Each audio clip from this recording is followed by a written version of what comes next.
This episode of the ZuLoo Pōōdcast is sponsored by ZuLoo Inc., a benefit corporation dedicated to the goal of universal access to toilets, hygiene, clean water and sanitation through the power of social enterprise. Learn more at ZuLoo.com.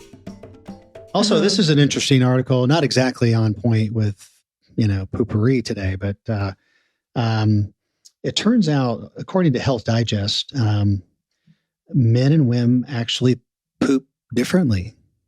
Did you know this? Okay. Intuitively, yes. I think I knew this. Yeah. I don't have scientific proof, but that's empirically. Welcome to the ZuLoo Pōōdcast, where we talk all things poop, toilets, and sanitation. Through insightful news, impact stories, and quirky humor, we aim to discuss and highlight the critical role toilets play in whisking poop out of our lives, the impact toilets have, or lack thereof, in the health and wellness of humanity, and what ZuLoo is doing to help solve the current global sanitation crisis. Hey, everybody. Welcome to another amazing episode of the ZuLoo Pōōdcast. Another one. Another Amazing. one. They're all Yay. amazing. But I have to say, this one in particular was Super amazing. super amazing. Super We duper. got to interview Suzy Batiz, who is the founder and creator of Poo-Pourri. Royalty In our In our world. space. the In our sanitation world. Yes. kingdom. I know when Suzanne says, guess who we have coming on the show? I was like, what? Yes. It was really, really exciting to sit down and talk to her. But I mean, we went far beyond the bounds of sanitation. We talked about her life story, which was pretty incredible. How she has, she's really ridden a roller coaster and ended up, where she is today, which is a pretty cool place. And she was really inspiring. Yeah, she was very inspiring. So, yeah, we'll be really excited to dive into that later and then talk about it afterwards. I feel like I could have talked to her for another couple of months. Right.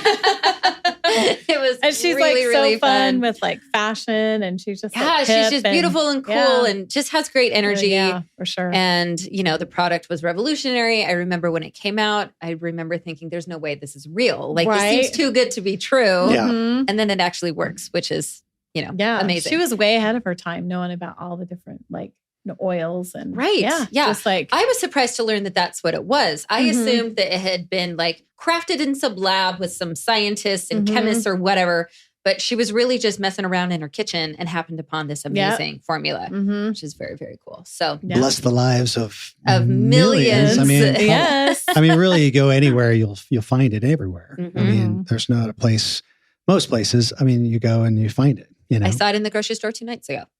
Yeah, it's everywhere. It's on the marketplace. It's Yes, on the ZuLoo that's right. marketplace. That's right. It's amazing. One of the many fantastic products we have on the marketplace. That's right. So go That's right. check it out. But before we jump into the interview with Suzy, Darren, hit us with some poo news. Yeah. So speaking of the marketplace and also the holidays, this is going to come out after the holidays, but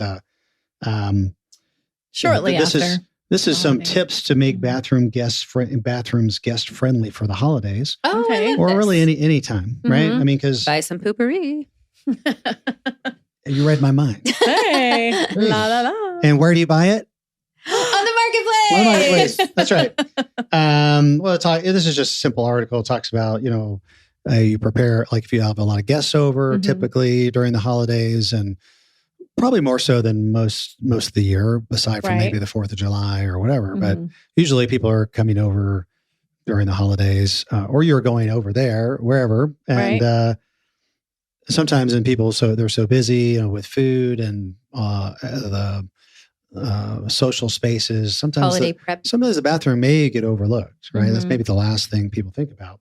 But certain things that you could do as far as making sure the basics, maybe having an extra roll of toilet paper.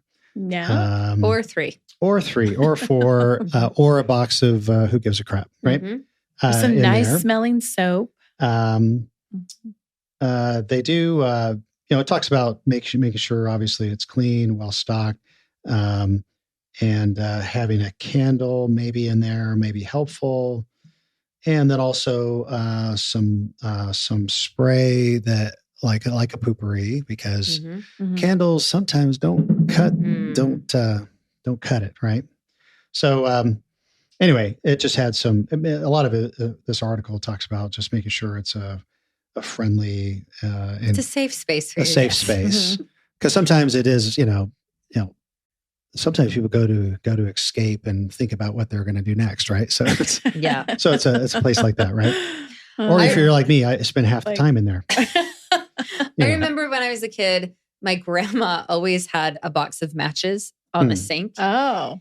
And you didn't know why, but now. Well, no, I knew why because everyone would use it. But I was like, this, first of all, it's not hiding anything. Now it just smells like burnt matches and like someone just spent a lot of time in here. So the combination was not pleasant. But yeah, I mean, a candle might help a little bit, but really some Poo-Pourri, just stop the smell from getting out altogether. That's really the solution. Yeah, I love how Suzy, the formulations were all based on, I didn't know before the interview, and I'm kind of giving away a little bit of the interview, but her experience with essential oils, as a very healthy way, instead of some chemical spray or like even matches, I mean, it's like smoke. You got smoke in the bathroom, it's not a good idea. But, something that's not only pleasant, but it also gets the job done. Right. But also not going to kill you either. Right. So I had a friend in my early 20s. She got married and I remember going to her house and she had this whole, it looked like a cookie jar, but it had mouthwash and tiny toothpaste and a tiny toothbrush and like all these things that a guest might need. Like, it had tampons, it had breath mints, it had everything. And I was like, that is a genius move for a guest bath. Yeah, that's awesome. So just like stock a cute little cookie jar full of bathroom goodies. And then some snacks, like, some beverages. Snacks. And then here's another thing. You can make a salad. Don't make a salad in the bathroom. That's just joking. That was about another episode. Previous episode. Sometimes you need to go in and change the hand towel halfway through a party because if a lot of people are using it, it's like wet and gross halfway through, and then I'm like, ugh. So I've done that before, where I've gone to use the hand towel and it's wet. Yeah, I always try to like use the backside of it, but even that's been used sometimes if there's a lot of people. If it's hanging there, usually in the dark for a long time and it's moist, it's going to... Have an extra hand towel in there. Yeah, exactly right. That's great. Good point. Great point. Take notes. All right, people, there you go. Successful holiday tips from the ZuLoo crew. Also, this is an interesting article, not exactly on point with, Poo-Pourri today, but it turns out, according to Health Digest, men and women actually poop differently. Did you know this? Okay. Intuitively, yes. I think I knew this. I don't have scientific proof, but that empirically makes sense. So I'm curious to see what these differences are because and also, there's a few, obviously anatomy, women's anatomy, men's anatomy are a little bit different. Just a bit. Women's pelvises are a little larger for obvious reasons, right? And so there's more of the intestines and those kind of vital bowels are inside that pelvic region as opposed to above it. Oh, interesting. And so this is it quotes a few different doctors that are talking about that women typically have a colon that's about 10 centimeters longer and a slightly lower than a man's, right? So, interesting. So it takes stool, if we can use that word. Yeah, we can use that word. That's a safe word, right? A little bit longer and a more challenging route through the digestive tract of women than men. A little bit different, just because of where it sits in the pelvis and the length of it. It's a little bit longer. Seems to make sense because it does seem like men go more often than women. And I guess we're just making it hard for this stuff to get out. So it's like, it's not worth the effort. Let's only do this once a day, once every other day. We don't have time. We don't have time. That's true. We don't have just time to sit in there and look at magazines. Yeah. And that's right. So you'd think, based on that logic, you'd think, well, maybe women would sit in there longer than men, but it's not really the case, right? Yeah, that's true. This is Dr. Chad Gonzalez, who is based in Ogden, Utah, a gastroenterologist. Am I saying that right? gastroenterologist. Okay. Because of these differences in slight, I mean, they're slight, they're not like major, right? Men's internal and external sphincter muscle is a little stronger than a woman's. Just again, and that it's just a there's a difference, right? Sure it is. And also, and this is, I guess, more related to Poo-Pourri today. There are also differences in scientific differences in the smell and the texture of the poop as well. I 100% believe yes, that. That is on brand with my entire life experience. Yes. Men's tend to be a little stronger. Yes, exactly. You can smell it down the hall. And they say the real difference is because mainly to different composition of gut bacteria, like we were talking about on the last episode. A little bit slightly different, right? And which totally makes sense. Different biologies going on there, right? So, anyway, so this is why sometimes gases of one gender smell a little different than the other, right? So it's a real, so this isn't just sort of, backwoods. This is scientific proof that men smell backwoods worse than women. Yeah. This ain't just grandma's, it's science. You guys think. Folksy wisdom. This is real science, right? So it talks about, anyway, not to go on too long about this article. I just thought it was fascinating between, they say that women's stool tends to be a little softer than men's. So when men do have a little more challenges with constipation than women do. But anyway,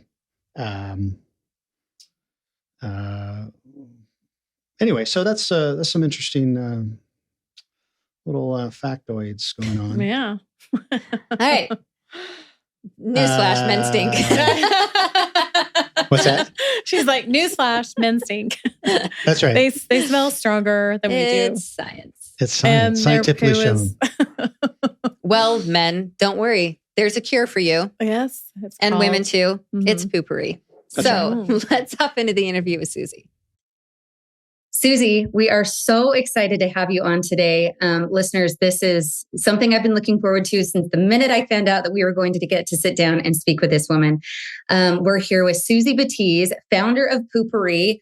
If you've been living under a rock for the last 20 years, maybe you don't know what that is. But for the rest of us, it was kind of like the most revolutionary product in like the mid 2000s. I actually remember the very first time I used it. Maybe I'll bring that up later. But like, it was so just novel and exciting and kind of a game changer. Yeah. But before we hop into all of that, Suzy, I would love to hear from you. You've got a great story on your website, but we'd love to hear just kind of your background and your evolution into, maybe Poo-Pourri and then kind of where you are now. Yeah, well, thank you for having me. It's such an honor, really. Just to have you, someone put their attention on you is such a gift. So thank you, and to everybody listening. So let's see my story. I'll kind of go through a trajectory in that I grew up in Arkansas. As I was telling you earlier, I grew up what people consider poor. We made all of our own clothes. I didn't even realize I was poor until second grade. And I remember these girls laughing and me looking down like, oh shit, I'm not like everyone else. We all have those moments, right? Whether it's our weight, whether it's, a mole on her face or something, right? So I remember that moment, but I was always a creative. I grew up in a household where my parents were actually creatives. My dad was a musician who quit playing music. My mother was a writer and an artist that quit when I was born. So both of them had these passions and this art inside of them. So I grew up with really frustrated artists. So that took them, and my dad was bipolar. My mom was, on pain pills. They got divorced when I was 10. I was happy. I got molested when I was 12 by my stepdad, raped at 16. My best friend died when I was 18. I was married, bankrupt, and divorced by the time I was 20 years old. Tried to kill myself when I was 21. I was in an abusive marriage where I had 2 kids. I escaped that in about 4 years when I was about 28, 27. Then I met a man and a sweetheart. We had another daughter together and raised that daughter. The through line of all of that is that because I grew up in such a chaotic environment, I was always a seeker. I always wanted to make sense of everything, right? It's like, honestly, what the fuck is all this about? Because this is just crazy, to the point where I was ready to exit a couple of times. Like, that's it, I'm done. So then, fast forward, we're raising kids. I still have the chaotic, in my internal world is extremely chaotic. That was my pattern and vibration as I grew up. So I self-destructed at 38, our second bankruptcy, the house, the cars, everything went. The beauty, I call that the luxury of losing everything, is that I went down hard to the point where had I not had children, I probably wouldn't be here, but I had children and there's no way I would have put them through that. So I told God, I'm done. Literally, I prayed for God to give me a disease. I'm like, give me a disease, just kill me. I'm done. Which is kind of a wimpy move, but whatever. You're desperate, right? You're low. Yeah. And upon that, I found this book called Loving What Is by Byron Katie. That got me through my divorce. It completely changed my life. Yeah. I started realizing, hold on, I created some of this. And I had such peace 2 years before I started Poo-Pourri. I was just in really kind of maybe a state of enlightenment where I was just poured with grace. I cried for about 2 years, just so incredibly grateful for life. I wrote a course called Inside Out, how to create a life by going within, the life you deserve by going within. Taught it to 5 women I knew where wealth resided. I knew it was an internal job. Now, granted, this was 2 years after my bankruptcy. I wasn't working, very minimally living. We didn't have any money, but I knew where wealth was. I was rich, right inside. Taught the course. Nobody finished the course. I didn't even finish teaching it. Put it aside. And I was like, I haven't created external wealth. Right. And it was just that little moment of okay, well, if all this is true, then I should be able to do that. It wasn't that clear to me, but it was a little bit of a, right. Mm-hmm. So within 6 months, we were at a family dinner party and someone said, can bathroom odor be trapped? And I was always that closet hippie in Plano, Texas, that didn't fit in, that was mixing oils 30 years ago. And I saw oil floats on water and I was like, I can do that. And they were like, what? Nobody believed in it. Everybody thought I was crazy. It took me 9 months of mixing in my kitchen, literally, with people kind of backing up, you're doing what? With what? But then one day, my husband at the time walks out of the bathroom and he goes, oh my God, we're going to be millionaires.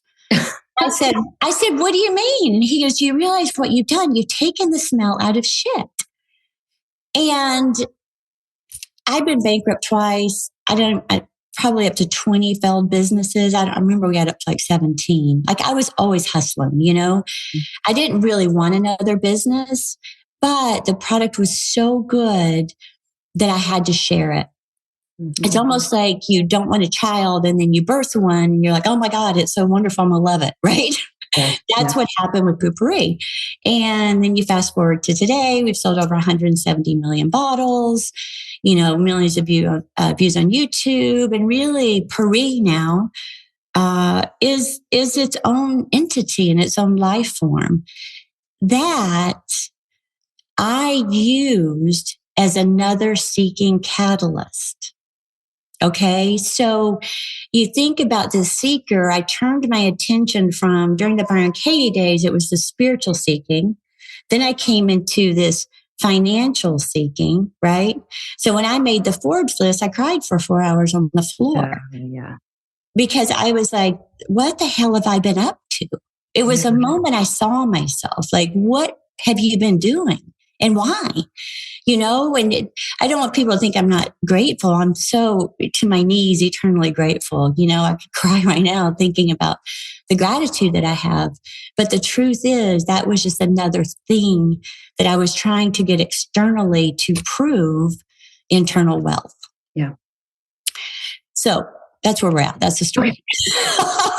There's so much to unpack in that story. And I think it's something that a lot of people can relate to, men, women, single parents, people who have, you know, followed a dream and it didn't turn out the way they wanted. And, you know, when it feels like you're banging on every door and nothing ever opens. Yeah. But I just, first of all, want to say thank you for sharing all of that, because you know, it's great. It's easy to look at someone on the Forbes list and just be like, oh my gosh, they're so lucky. But to know that's true. That's true. They're lucky. Yes. They worked hard. It's great. But I think it's so much more helpful and more relatable when you hear the experiences, the wins, the losses, the grieving that all came before that moment. So thank you for sharing that. It's, yeah, I think everybody can relate to that. Definitely. And Darren, if you haven't read Byron Katie. Yeah. What's the name of the book again? Loving What Is. Loving What Is. Okay. Yeah. Well, it seemed like that from what you were sharing, it got you in a frame of mind to where this Poo-Pourri thing could come into existence, right? It sort of got you in the right mindset. Is that right? Yeah, what it did was cleared up all of the chaos, right? It started sorting and kind of going, what? Hold on, you're not a big victim? What? You know, I'm supposed to, because imagine molestation. I'm supposed to love that, being raped. You're supposed to love that. You know, it's like that concept. And I've always followed people that have kind of these outrageous claims. Like, what are you talking about? I'm supposed to love that, you know? So that sort of intrigues me to move forward. Like, there's something here, you know? And that's when I started. And what it basically is a list of questions like, you know, I shouldn't have been molested. Is that true? Can you actually know that's true? How do you react when you believe that thought? And who would you be without that thought? And then the turnarounds come. And what you realize is what's happened. It just is, right? Why do I continue the story? What story do I keep making up about this? Who would I be without the story completely? And then you can start turning it around. Like, I should have been molested. And everybody right now is probably like, what do you mean I should have been molested? And I can see, honestly, and it's a meditation. So you go inside and you try to find if that could be true somewhere. And it's like, okay, I had a checked out mother, you know, so it kind of makes sense that would have happened in my household. That's still blame, but let's take it to myself. I knew I didn't like my stepdad and I didn't speak up. Okay. When my mom first started dating him, right? I bypassed. I did that. I should have been molested. I have grown so much from that experience. And it doesn't mean we're condoning, but it's just sort of sorting and balancing. And when you can make sense of that, then you can move forward more clear. And even if it's an itty bit of responsibility, it takes you out of the victim state of mind, which there's no clears you from, I guess, that carrying that burden, right? Yeah. And then I realized, you know, the further advancement of that whole concept is I was molested, you know, quite a few times, but anyway, for a 4-year period. But look at how many times I'm molesting myself with the thought. Yeah. Right? It's been 40 something years, you know? The re-traumatization of it. Yeah. So who's the molester here, right? I keep abusing myself with this. So you start just kind of sorting some things out. And then when you do that, it frees up space in your psyche to be open to receive something else. Because there's no way with all that static going on, you know, you're just fumbling. And, you know, I always say that life in that state of mind, the crazy mind is like going down a double black diamond with one ski, so you're just falling and tripping and, you just keep causing yourself pain over and over and over again. So at some point, what I realized is my seeker was developed because I wanted to figure out how to not be in pain, right? That's ultimately it. Mm-hmm. Well, it's interesting how things come into your life at the right time, or ideas come when you're ready for them. Yeah. And this idea kind of changed the world. I was surprised to hear, I assumed that, you had this idea at the dinner party. And one of my first questions for you was, who do you call next? Like, did you reach out to a chemist? Did you try to, who was the person that helped you develop it? But you were actually mixing the oils in your kitchen, did you say? Yes. So you're taking on the role of, I'm not just an idea person. I'm actually going to be the practitioner. I'm going to figure out how to make this happen. Yes. So you do this in your kitchen. And then I'm really curious, like, what's the next step? How do you go from the kitchen to in, every store that would sell something like this? I mean, the confidence to do that, to say this idea is worth it. That's something that I think a lot of people struggle with. Yeah. And I would say you need to really get clear about your commitment to bringing that forth. The only thing I did not want to create a company. I was not trying to create a product. I was trying to solve a problem, and I knew I could do it. I never thought, I'm going to make this product and sell millions of bottles. I said, holy shit, can this be done? I saw it. I'm very visual in my psychic abilities. We all have these, gifts, but I see things visually, and I just wanted to create what I saw. So when I did that, I just started ordering oils. Also, you have to realize my background was using oils for remedies to solve a problem. So I'd use tea tree oil on a bug cut, right? I was using lavender oil to relax at night. I would use a citrus spray to, wake up or enliven myself, an energizing spritz. So I was using different essential oils to solve a problem. So it's not so far off to think, hold on, I saw oil floats on water. I knew intuitively it was essential oils. So then I just got curious, how could oil solve this problem?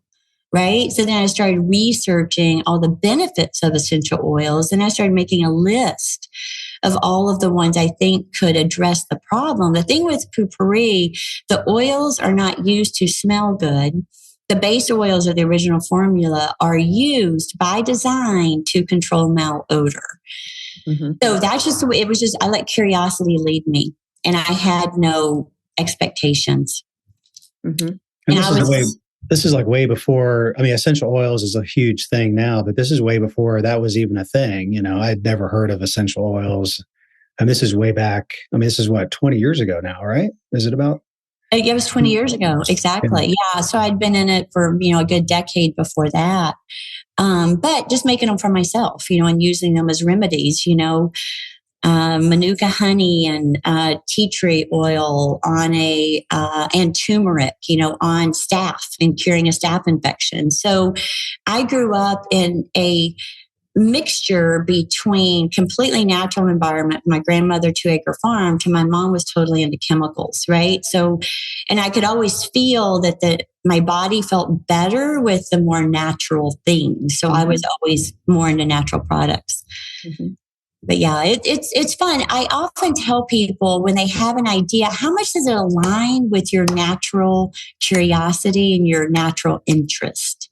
Because that's going to tell you where your genius is, right? What you just want to investigate. I was playing with oils way before they were cool, just because I was interested in oils. So it makes sense that when an idea comes to me, I see oils, I already have knowledge of oils, so I know this can happen. So there's already more energy than just the idea itself. I have my past history. So when you can link all of those together, and you think I don't have ideas? My God, I just gave an idea on Instagram the other day. I said, hey, it was about these African clay. I think it's from Africa, or no, I don't remember. But these clay containers where they preserve grapes for 6 months. And I put on Instagram, who wants to make these storage containers? They're needed. Let me know how it pans out. So ideas are a dime a dozen. So when somebody goes, oh, that was my idea. Are you kidding me? Ideas want to live. Okay. They just want to live. The question is, are you the one that wants to bring it into existence? And if you do, there's a commitment. Mm-hmm. So what was that journey from idea to kitchen chemist to, packaging, marketing, which we have to give a shout out to that marketing campaign. The first time I saw that British woman sitting on the toilet, and do you remember that, Darren? Oh my gosh, that commercial was genius. My friends and I used to look it up on YouTube and watch it again and again. It was so good. So, that takes a whole team. How do you go from the kitchen to this big company? Well, that's the misconception. It does not take a whole team. It was me. Okay. So what I did is I created it. Well, I created my kitchen, and then I started calling manufacturers. I didn't know anything. I've never been in consumer products, never been in this business. Many businesses were like tanning salons and beauty salons and, selling clothes out of the trunk of my car, but never in making a product like that. I used to, paint clothes and sell them at garage sales. So kind of making a product. But so I called manufacturers and I said, hey, I made this product out of essential oils. Do you guys do that? And they would say no. And I would say, well, do you know where I need to go? And people would always help me. That's another misconception, that everybody's out to get you and nobody wants you to win. It's absolutely the opposite. People want to be a part of your success story. You just got to ask for help, and you'll never be able to ask for help after that beginning. So you got to use the beginning, right? I'm starting this. I have an idea. Do you know where I need to go? Then I would get tossed around, and I found a manufacturer, and they agreed to sell me 2,000 bottles. And then I was like, okay, what kind of bottle do I need? What kind of sprayer? What do I need? I need a label. Okay, great. A label. So I literally just followed step by step what needed to happen. Then I agreed to buy 2,000 bottles. Again, because of my past selling stuff out of the trunk of my car, I thought, well, hell, I'll order 2,000 bottles and I'll sell them out of the trunk of my car if I need to, right? I mean, and we had no money. We invested $25,000 and it was a lot of money back then.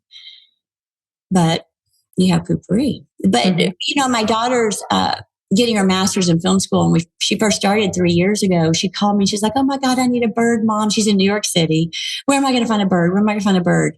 I've called to rent one, and their acting birds are super expensive. Acting birds? I know, which is so funny. She goes, I don't need an acting bird. And I was like, call pet stores. I said, people will always want to support someone that's new. And everyone wants to help you and support you. She called back. She's like, Mom, I have 2 birds, And I said, yeah, because there's some myth that people don't want to help you, but they do. Yeah. They want to be a part of your success and use that. And not in a manipulative way, but in it's being offered in people's hearts. It's available. So, please ask. I love the simplicity of that. If you don't know how to do something, don't let that stop you from doing it. You just start and you fumble your way into figuring it out. I think a lot of people get caught up in, if it's not going to be perfect, I'm not going to try it because I don't want to look stupid. I don't want to waste my time. I don't want to fail, whatever. But that is the process. It's rarely a streamline A to B. It's A to Q to whatever to 12, and then eventually you'll get there. Yep. And you are going to be imperfect, and you are going to fail, and you are going to do all of that. That's where it reminds me when my mentor, Gay Hendricks, has a quote, and it's just the most epic quote. Curiosity is the lubricant for life. Mm-hmm. So when you're an entrepreneur, you're developing an idea. It's curiosity. Hold on, I need a bottle. Where could I get a bottle? What kind of bottle? Do I custom make a bottle? And then I call about that, and they're like, oh, there's a 6-month supply chain. What? I can't do that. Oh, I need to find a bottle that already exists. But it looks so plain. What do I do with it? Oh, I need to make it look better. oh my God, I've got to sell it for $10 against $1 can of Glade. What the fuck am I going to do now? Yeah. And I'm like, oh, you make it look like a perfume bottle and put a chain on it. Do you see? Yeah. It's just curious. It's like, I have to sell it for $10. How the hell you can do that against? You could take all kinds of consumer studies. Every consumer would have told you, hell no, we're not paying $10, right? But instead of going there, I was like, how can this happen? Oh, I need to make it look like, I need to make the exterior match the internal ingredients. Mm-hmm. Because the internal ingredients are expensive, right? Mm-hmm. So it's not like I'm trying to trick people. I'm just going, I need to line this up. Right. Where the value to a person is worth the $10 they're paying. And it's really pretty simple. $10 to hide evidence of what just went down in the bathroom is a steal. I think it's but 20 years ago, it wasn't. You know? Yeah. I'm out there telling people to take it home and try it, you know? Yeah, I've been in situations where I'd pay $100 to get out of that kind of situation. Absolutely. Me too. Yeah. And you don't always have all those things figured out and have that confidence at the beginning. You know, you're just trying to figure it out, but it's 100% curiosity. Curiosity has gotten me out of every catastrophe I've been in. Yeah. That's awesome. I love just the attitude and the confidence you had. Well, it wasn't a matter, you weren't looking for somebody externally to validate your idea. And, if they validate me, then I'm going forward. Too many people, I think, do that, right? If they don't get that validation, then they just give up, or they, like you were saying, hey, I had this great idea, but they explain the roadblocks, right? Whereas you're saying, you know what, if you just keep curious and keep asking, you'll receive eventually. It may not go as smoothly as you hope. It's nothing. Nobody's an overnight success, but you just keep, like you were saying, plodding along. And what's the next step? What's the next step? And that'll be opened up to you, right? Yes. And you keep going as long as energy is flowing. That's a good quote. Let me do that. Keep going as long as energy anything that rhymes, write that down. Because I think one of the diseases we have in our Western civilization is the push through, just do it. Okay. That's not always true. That was my past. Mm-hmm. I wanted money. I'm going to push through. I'm going to do whatever it takes versus, the feminine of here's an idea. I want to bring it to the world. What would that look like? And how could I keep it alive? Right. Mm-hmm. And that same mentality helped me about flow during the recession. So from 2008 to 2010, Poo-Pourri grew 735% in an actual depression. Okay, at a $10 product against $1 competition. The reason that's such a big feat is what would happen when I would see I quit watching the news 20-something years ago, thank God. But people would tell me, oh my God, the sky's falling. We're all, look at it, businesses are closing. My husband would, we work next to each other, so we'd commute together and he'd be like, look, that business is closed. You got to sell. Look, I had my financial advisor friends, calling me. They speak on Bloomberg and they're like, get out now. And I heard all this external rumble, right? And it's true. What they're saying is true on one level, but my reality is my bank account was growing. My company was growing.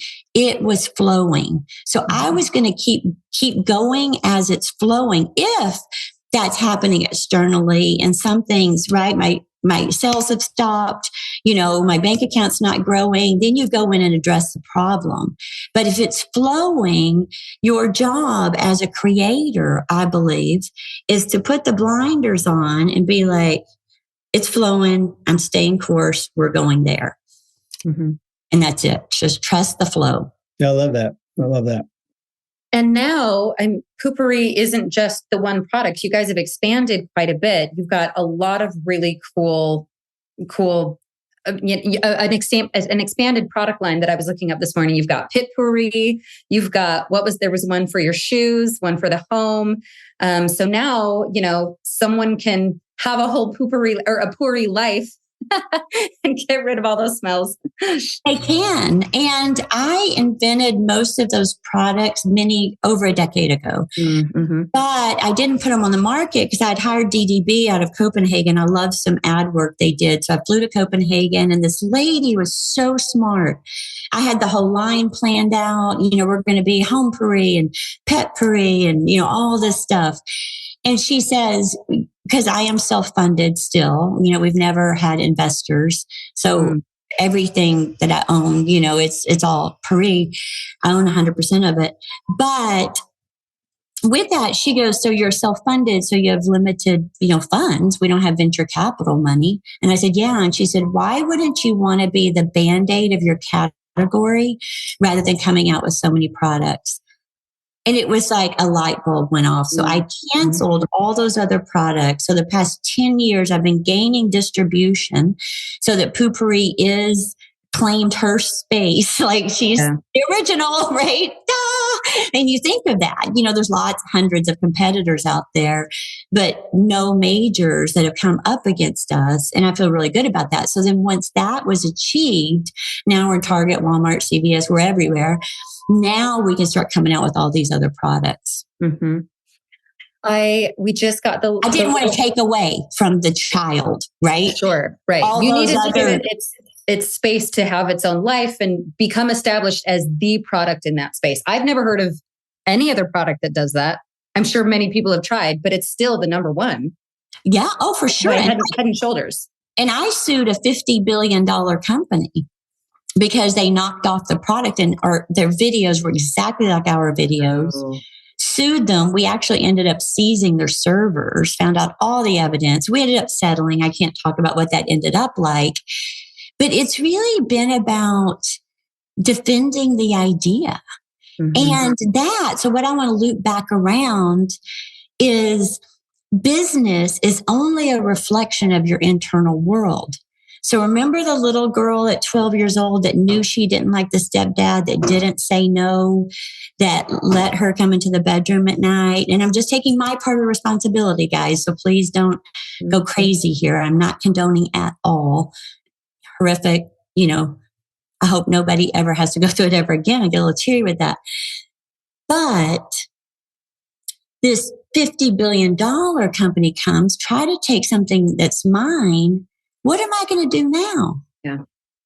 So what I realized during the whole suing them, which I told their executives, I'll tell you about that at some point, when I said, we're going to have a really difficult conversation. This is about, I was molested when I was 12 and someone tried to take something from me. And I want you to know I'm not that little girl anymore.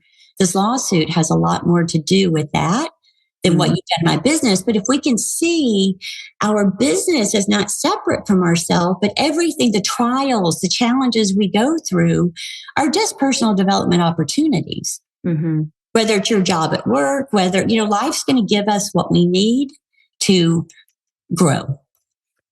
Well, with really shaped you to who you are today, right? And so, that's awesome. And so now you're taking all of that life experience and you're sharing it with women, with everyone. I recognize it as a woman, so I'm thinking of it in terms of, through that lens. But with Alive as Shit. So, we only have a few minutes left, but I really want to give time for that venture. What's going on there? Tell us about that. Yeah. So Alive stands for, it's Alive OS, for Alive Operating System. Alive stands for Abundance Lives in Vibrational Energy. This is what I knew and what I wrote 18 years ago. I just rewrote it about 4 years ago. It's a course of personal development. I've been a hardcore personal development junkie for 20 years. I took the modalities and the concepts that helped me truly shift and change my life. And I just put them in an 8-week program that you can go. It's available online. If you do it, your life changes. That's what I will tell you. I guarantee it. If you don't work it, it doesn't. I get emails every day like, oh my God, from being homeless to now having their own business. It's just because it's about accountability, responsibility, getting out of the victim state and removing dissonance, removing clutter from your life so you can recognize resonance. Like it's not particularly rocket science. They are advanced techniques. but it's put together in a program so that you can actually shift and change your life. Mm-hmm. Suzy, I could talk to you forever. Me too, apparently. I really don't. I don't like being constrained by this time, but I just want to tell you it's been an absolute privilege to hear you relate your story, your experiences, and how they've led you through life to a place where you are influencing other people in such a positive way. And I mean, even if your only thing was Poo-Pourri, I mean, that has changed so many horrible situations into no big deal.